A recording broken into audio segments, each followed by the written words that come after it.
Well, President Joey can't make it through one day without a step-by-step tutorial of what he needs to do. Now, the president was once again caught with a cheat sheet yesterday. This time, it was during his meeting with the Iraqi prime minister. Biden looked down at the script various times throughout the Oval Office meeting, like this. And, of course, the sheet even had all cap cues of pause. OK, but instead of covering concerning, news like this and showing the nation a complete cognitive basket case as our president, well, the New York Times, they decided to do a wonderful soft love piece to Joe, basically a love letter, praising Joe Biden's fashion sense in their latest puff piece, fawning over Joe's dapper style, claiming his dapper style and him being so well dressed that nobody can really tell how old he is. Actually, anyone with eyes that can see that he's weak, frail, and old, and a cognitive mess. Here with reaction, former White House senior advisor to President Trump, Stephen Miller, along with former Arkansas Governor Mike Huckabee. Governor Huckabee, I assume you have something witty and funny about this, but, if you have to, I've been to a Trump rally where I'm covering it, okay? I've actually watched the prompter, the guy that scrolls the prompter behind the scenes. That guy has no clue what Donald Trump is going to do, because he'll go on a 5-minute rant and the guy doesn't know, do I go forward? Do I wait? And then eventually Trump will kind of pick up where he left off and go back to the prompter a little bit. But for most of that rally, it's pretty extemporaneous. Joe's not capable of that, is he?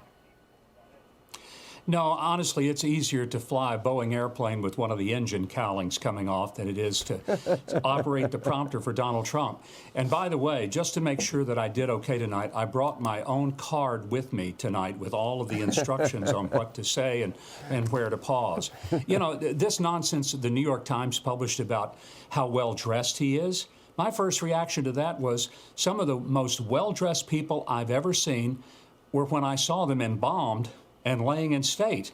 Just because somebody can dress up, it does not mean that they really ought to be president. That is not one of the constitutional duties, responsibilities, or qualifications to be the commander-in-chief and the leader of the free world. So all apologies to the New York Times. That doesn't impress me. I need and want a leader in the White House, not Joe Biden.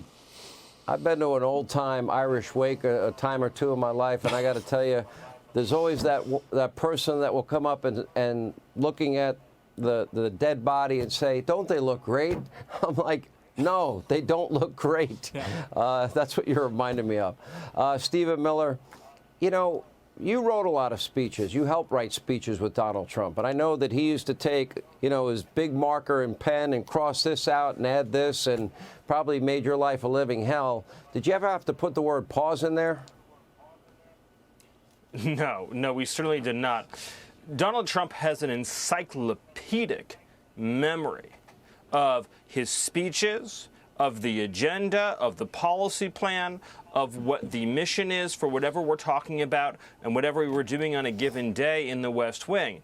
That's how he was able to give a speech and then take an issue and dissect it with a 15 or 20-minute specific drill down on that issue, that subject, that topic, that story, that anecdote. Let me also just say, since we're addressing the subject of style, the most stylish president and first lady in our lifetimes are Donald Trump and Melania Trump. Donald Trump's a style icon. He changed American fashion in The Apprentice. People spent the next 10 years trying to dress like Donald Trump. So if anybody deserves a puff piece on their sense of style, it's Donald Trump and the First Lady. Joe Biden, to the point that Mike Huckabee made so well, looks like a walking corpse. The only style article that should be written about Joe Biden is how you've mastered the art of looking embalmed. Because that is what Joe Biden looks like every single day when they drug him up, he gets out of bed and goes about his schedule. I don't think Donald Trump's going to like this, but maybe, just maybe, Governor Huckabee, maybe the fact that Joe is on the campaign trail and Donald Trump has to sit in that courtroom, because some people get upset when he actually talks or speaks his mind, maybe that'll work to his advantage in the end, because Joe makes a fool of himself every day. Your last thought?